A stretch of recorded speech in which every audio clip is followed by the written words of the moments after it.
Hi friends, hope you are doing well. I'm Dr. Ganguly. Welcome to my channel. Today I'm going to talk about the Fulbright scholarship, and specifically I'm going to talk about the scholarships which are available to US citizens to go abroad from the US. Now, I have made videos previously about fellowships for foreign citizens to come to the US. So this one is about US citizens who are planning to go abroad. So if you are somebody who is a foreign citizen, please leave the video immediately as it may contain classified information.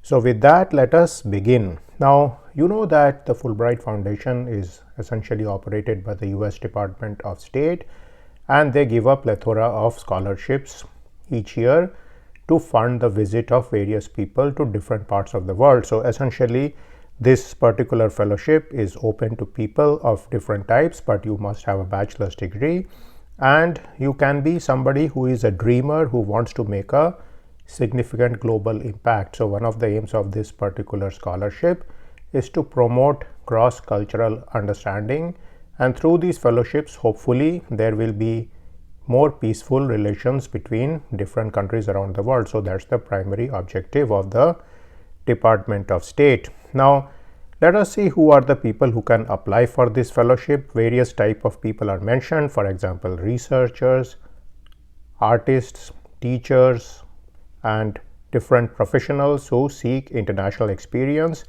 Of course, remember that the Fulbright scholarship is a very prestigious program. If you get it, it's going to stick to your CV throughout your life, and it's certainly going to boost your standing in any academic circle if you later apply for any jobs in academia, in think tanks, and even in the government. It's certainly going to look very good in your resume if you have a Fulbright fellowship. Now, I'm going to discuss a lot of things from my notes in this video. So I'm going to give a lot of B-roll about the different countries in the world you can visit. Hopefully that is going to motivate you, and it's going to be a better experience than just looking at me reading the notes. So with that, let us start.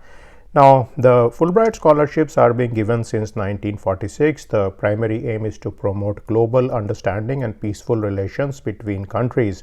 Now, as far as the scholarship for US students is concerned, it is known as the Fulbright US Student program.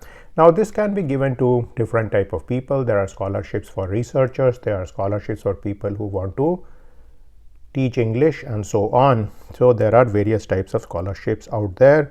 There is the foreign, or rather Fulbright Specialist program, there is the Fulbright Scholar in Resident program, and of course there is the Fulbright Foreign Student program, which we have discussed in some videos previously.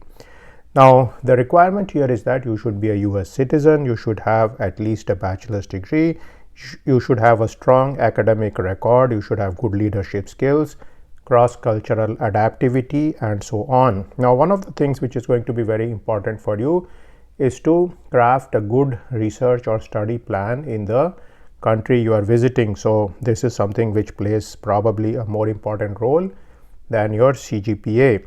Now, what are they going to give you? They are going to give you the round trip airfare, the stipend to cover the cost of staying in that particular country, which means the room, the board, the basic costs, and so on. So whether you are staying in a hostel, a guest house, a rented place, and whatever food you are eating, that's going to be covered for that. So you can enjoy the different type of foods which are present in different countries. So if you are going to France, you can take advantage of French food. If you are going to Mexico, you can take advantage of Mexican food there.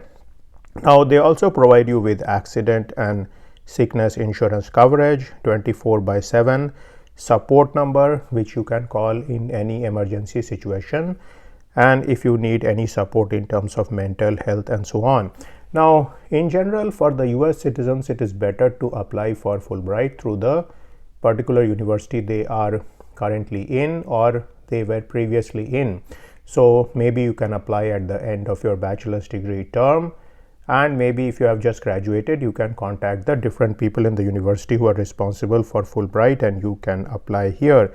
Now, typically most university campuses are going to have a campus advisor who is going to help you as far as the Fulbright application process is concerned.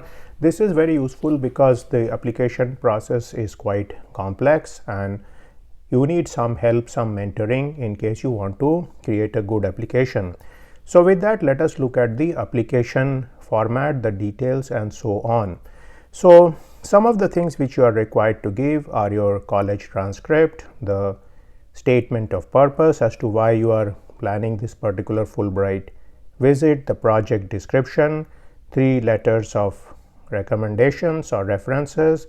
Then you should also write a personal essay about your own life and how that has led to this particular situation where you are thinking about getting the Fulbright fellowship.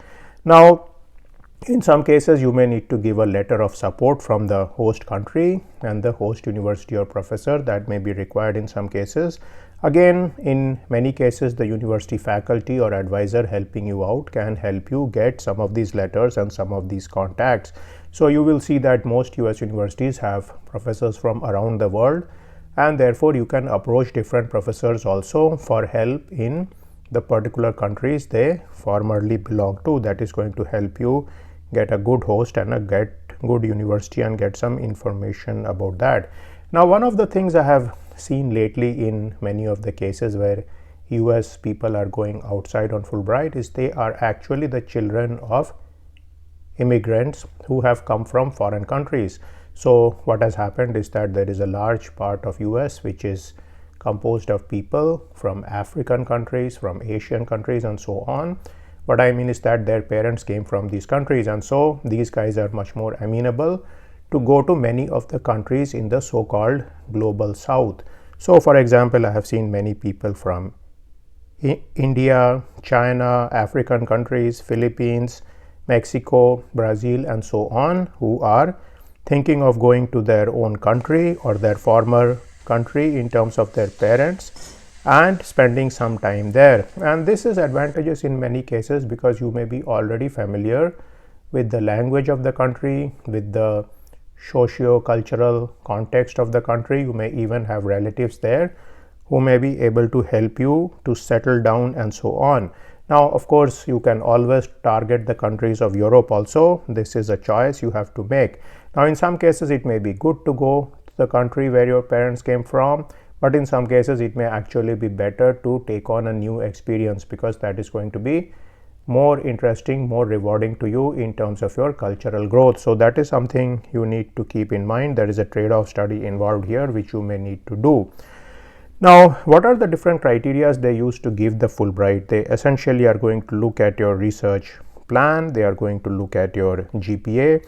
There is no minimum GPA requirement, but of course, if you know the academic system, more is better as far as GPAs are concerned. So you should be somebody who probably has more than a 3 out of 4 in terms of your GPA. 4.0 of course looks better, but it's not recommended or necessary. Now you need to also select the particular country. You need to make a point as to why you are selecting this particular country and what is the problem you are trying to solve.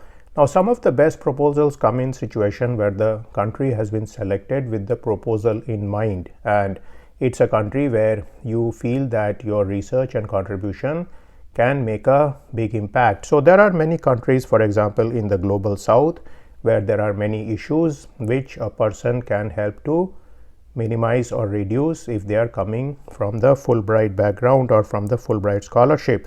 So I have seen some people who have, for example, applied to problems such as domestic violence in certain countries, or to sustainability or water resource management, or different aspects or problems related to women and so on. So anything to do with gender, anything to do with sustainability, or something to do with development and so on is going to always be a good research topic. Try to stay away from controversial topic involving political schisms between countries or about religion. So of course, if you are trying to bring different religions together, that is a good point, but you do not want to do something which will cause further disaffection between the different religion.